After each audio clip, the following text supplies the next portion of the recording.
नमस्कार। आदर्श शिक्षण संस्थान ऑनलाइन क्लास में आपका स्वागत है। कक्षा 5 के पर्यावरण विषय में पाठ 9 का अध्ययन करेंगे, जिसका शीर्षक है कहाँ कहाँ से पानी। यानी इसके पहले वीडियो में पानी के बारे में बताया कि पानी हमें नल, टंकी, हैंडपम्प, ट्यूबवेल, कुएं, बावड़ी, तालाब, नदी, झील आदि से प्राप्त होता है। ये पानी कुछ तो सिंचाई में काम में लेते हैं, कुछ हम पीने योग्य में लेते हैं। यानी तालाब का पानी खारा होता है, जिसको हम पीने में काम नहीं ले सकते। अब है बावड़ी। यानी बावड़ी शब्द से आता है कि बावड़ी होता क्या है, तो उसके बारे में बताते हैं कि बावड़ी उन सीढ़ीदार कुओं, तालाबों या कुंडों को कहते हैं जिनके जल तक सीढ़ियों के सहारे आसानी से पहुंचा जा सकता है। पुराने ग्रंथों में तथा जैन बौद्ध साहित्य में नहरों, तालाबों, बांधों, कुओं और बावड़ियों और झीलों का विवरण मिलता है। कन्नड़ में बावड़ियों को कल्याणी या पुष्करणी कहते हैं और मराठी में बारव कहते हैं तथा गुजराती में वाप और वापी कहते हैं। यानी जो इतनी सुंदर आकृतियाँ, सीढ़ी नुमा आकृतियों के बीच में जो पानी दिख रहा है, ये बावड़ियाँ होती है। यानी सीढ़ी के द्वारा इस पानी तक पहुँचा जाता है। तो ये फतेहपुर शेखावटी की बावड़ी जो हमें सामने दिख रही है। अब पाठ में बताया जा रहा है कि लंबे समय से कुएं, बावड़ियाँ राजस्थान में पेयजल तथा सिंचाई के स्रोत रही है। यानी बहुत पुराने समय से बावड़ियाँ हैं जो पीने योग्य पानी भी देती है और साथ में सिंचाई के काम में भी लेते आए हैं। विशेषकर बावड़ी में पानी तक पहुंचने के लिए चारों तरफ आकर्षक सीढ़ियां बनाई जाती है। यानी बहुत सुंदर सीढ़ियां बनाई जाती है पानी तक पहुंचने के लिए। इन सीढ़ियों से लोग नीचे तक जाकर पानी लेके आते थे। बावड़ियाँ जल स्रोत के साथ साथ लोगों की धार्मिक और सामाजिक जरूरत को पूरा करती है। यानी इन बावड़ियों को केवल पानी लेने के लिए ही नहीं, साथ में ईश्वर की भक्ति से भी इनको जोड़ा गया है। यानी धार्मिक जो होते हैं, जैसे दुर्गा पूजा और गणेश पूजा जो होती है, बड़ी बड़ी मूर्तियाँ होती है, इन मूर्तियों का विसर्जन हम इन बावड़ियों में करते हैं। जैसे फतेहपुर शेखावटी में आज भी दुर्गा पूजा होने के बाद इनका विसर्जन इन्हीं बावड़ियों में किया जाता है तथा प्राचीन काल को भी ये प्रदर्शित करती है। यानी प्राचीन काल में इनसे जल का रहता था, जल यहाँ पर प्राप्त होता था। ये सब इन्हीं बावड़ियों से हमें पता चलता है। रामदेवरा की परचा बावड़ी, जालोर की खिन्नी बावड़ी, आबानेरी की चांद बावड़ी, ओशिया, भीनमाल, बूंदी, खेतड़ी, आमेर, नीमराणा आदि जगहों की बावड़ियाँ बहुत पुरानी है। यानी ये सब जो बावड़ियाँ, इन सब की पिक्चर्स यानी फ़ोटोज़ आगे दी गई है। इनमें आप अच्छे से देखना कि आबानेरी की चांद बावड़ी बहुत ही ज़्यादा सुंदर है। इनमें से कई रख रखाव के अभाव के कारण ख़राब हो रही है। ये जो बावड़ियाँ हैं, इनका अच्छे से देखभाल नहीं हुई, काफ़ी समय से ये ऐसे ही पड़ी है, जिसके कारण इनकी टूट फूट हो गई है, जिससे ये खराब लगने लग गई है। इनके संरक्षण के प्रति जागरूक रहना चाहिए। यानी हमारी ये पुरानी जो धरोहर है, राष्ट्रीय धरोहर है, इनके प्रति हमें जागरूक रहना चाहिए। यानी हमें इसे ठीक करवाना चाहिए। रामदेवरा में आने वाले तीर्थयात्री परचा बावड़ी के पानी को पवित्र जल के रूप में मानते हैं। यानी जैसे हरिद्वार में गंगा जल का बहुत ही महत्व है, हम गंगा जल को बहुत ज़्यादा शुद्ध मानते हैं, हर कार्य में इसका प्रयोग करते हैं। वैसे ही रामदेवरा के जल का भी बहुत महत्व है, लोग अपने साथ उनको पानी को लेके आते हैं। झुंझुनू की मेड़तनी बावड़ी प्राचीन, सुंदर और कलात्मक बावड़ी है। यानी झुंझुनू जो शहर है, उसकी मेड़तनी बावड़ी है ना, वो बहुत पुरानी है और सुंदर भी है, और उसकी जो कलाकारी है बहुत ही सुंदर है। यह 150 फीट गहरी है और इसमें जरोखे व बरामदे बने होते हैं। यानी इस बावड़ी में जरोखे बने हुए हैं और बरामदे भी बने हुए हैं। अब नीचे लिखा है, देखिए और चर्चा कीजिए। यानी ये प्रश्न उत्तर यहाँ के कि बावड़ियों में सीढ़ियाँ क्यों बनाई जाती है। तो बावड़ी में सीढ़ियाँ पानी तक पहुँचने के लिए बनाई जाती है। दूसरा प्रश्न है, अपने आसपास किसी बावड़ी के बारे में पता कीजिए और लिखिए। इसे कब व किसने बनाया, इसका पानी कितना व कैसा है। तो उत्तर में हम बता सकते हैं कि हमारे आसपास एक चांदनी बावड़ी है।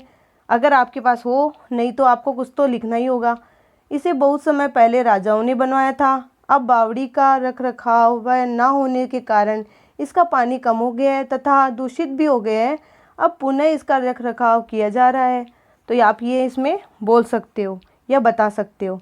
बावड़ियों का पानी गंदा ना हो, इसके लिए हमें क्या करना चाहिए।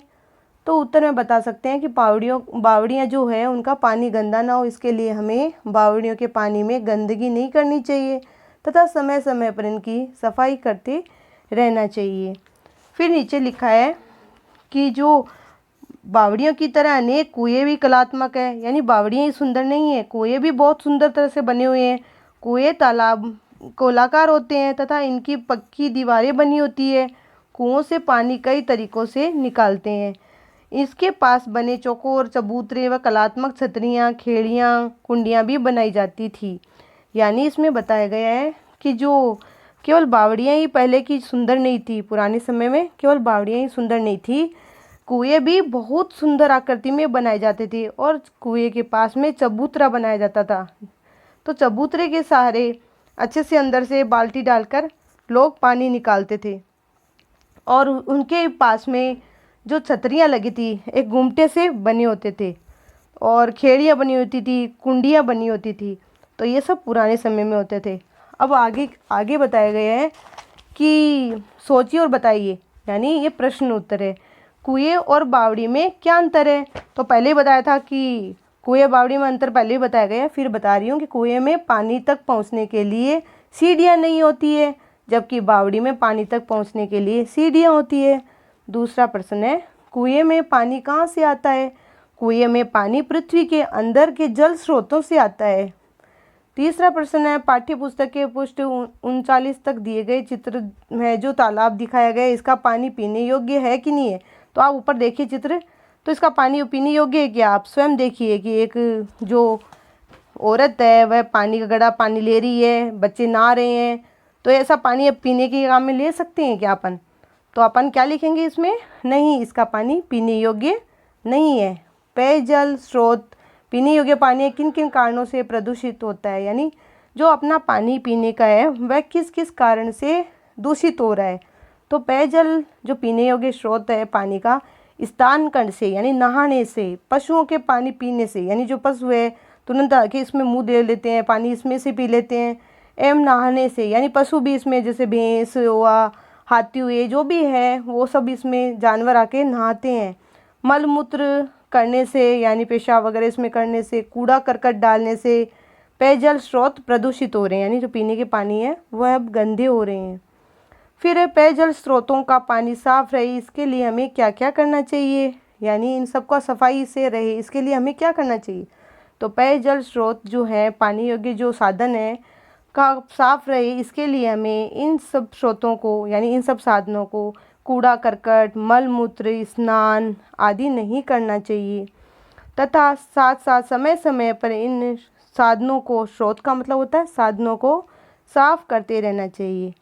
यानी इसमें बताया कि आप जो भी स्रोत साधन काम में ले रहे हो पानी के पीने योग्य, उन सबको हमें समय समय पर सफाई करते रहना चाहिए और इनके अंदर हमें नहाना और कूड़ा करकट डालना, मलमूत्र त्यागना, स्नान करना आदि ऐसे कार्य इस पेयजल पीने योग्य पानी में हमें नहीं करना चाहिए और इसकी अच्छे से देखभाल करनी चाहिए।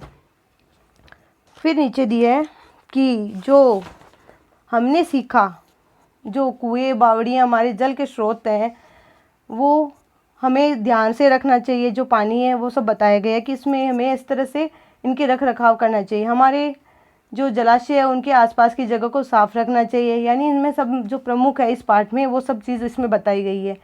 बांध सिंचाई, विद्युत उत्पादन व जल स्रोत के रूप में काम आते हैं, यानी जो बांध है सिंचाई की और विद्युत यानी जो विद्युत बिजली बनाने में काम में आते हैं। अब जाना समझा, अब बताइए, यानी जो रिक्त स्थान दिए रखे हैं पेयजल के स्रोत पीने योग्य जो स्रोत साधन है कुआं है, बावड़ी है तथा हैंडपंप है। यानी इसमें खाली जगह क्या आएगा? हैंडपंप आएगा, क्योंकि इसकी लाइन आगे दी गई है। नीचे है घर में पानी नल से और कहाँ से आता है? तो अपन इसमें लिखेंगे हैंडपंप से भी आता है। कुआं गोल होता है तथा बावड़ी होती है। कैसे होती है बावड़ी? इसमें पहले भी चर्चा की गई है कि बावड़ी किस प्रकार की होती है। तो बावड़ी चौकोर होती है, उसके चारों ओर सीढ़ियाँ होती है। सीढ़ियाँ क्यों होती है? सीढ़ियाँ पानी तक पहुँचने का साधन होती है। सीढ़ियों से हम नीचे उतरकर पानी प्राप्त कर सकते हैं आसानी से। पानी छानकर उबालकर तथा मशीनों से साफ करते हैं। यानी पहले पानी को केवल छानकर और उबालकर ही प्रयोग में लिया जाता था, किंतु धीरे धीरे विकास होने लगा और हमारा देश आगे बढ़ने लगा तो हमें इन सब चीज़ों को साफ करने के कई यंत्र बन गए हैं। तो पानी को आजकल फ़िल्टर करके भी काम में लिया जाने लगा। यानी फ़िल्टर करके एक नई मशीनों के द्वारा भी पानी को फ़िल्टर किया जाता है। तो दूसरा है मशीनों से साफ करते हैं, ये इसमें लिखना है। फिर नीचे लिखा है सार्वजनिक जल स्रोत राष्ट्रीय धरोहर है। यानी सार्वजनिक जो सब लोगों का जो स्रोत है, साधन है, राष्ट्रीय धरोहर है, राष्ट्र की धरोहर है, राष्ट्रीय का है ये। इनका हमें संरक्षण करें, यानी इनकी अच्छे से हमें देखभाल करनी चाहिए, क्योंकि इनकी अगर देखभाल करेंगे तो कल को हम किसी को दिखा सकते हैं। यानी जो भी हमारे पर्यटक आए उनको हम दिखा सकते हैं कि हमारे पहले जो राजा महाराजा रहते थे वह इस तरह से इनका रहने का था, इस तरह से बाग बगीचे थे, कुएं थे, बावड़ी थे, तालाब थे, इस तरह से इनका ये प्रयोग करते थे। इस तरह पहले वो सिंचाई करके काम में कुएं तालाब को बावड़ियों को लेते थे। वहाँ की जो कलाकृति है, कई तरह के वहाँ पर जो चित्र बने हुए हैं उनको दिखाने से पहले की जो सभ्यता है उसका भी हमें उसको देखने से ज्ञान होता है। तो इन सभी सभ्यताओं का ज्ञान करने के लिए पुरानी जो चीज़ें हैं, राष्ट्र की जो धरोहर है, उनका हमें अच्छे से देखभाल करना चाहिए। तो इस पाठ में हमने बावड़ियों के, कुएं के, तालाबों के बारे में और सुंदर सुंदर जो चांद बावड़ी वगैरह इनकी है जो फ़ोटोज़ दी हुई है उनको अच्छे से देखेंगे और समझेंगे कि किस प्रकार की दी हुई है और सबको समझेंगे।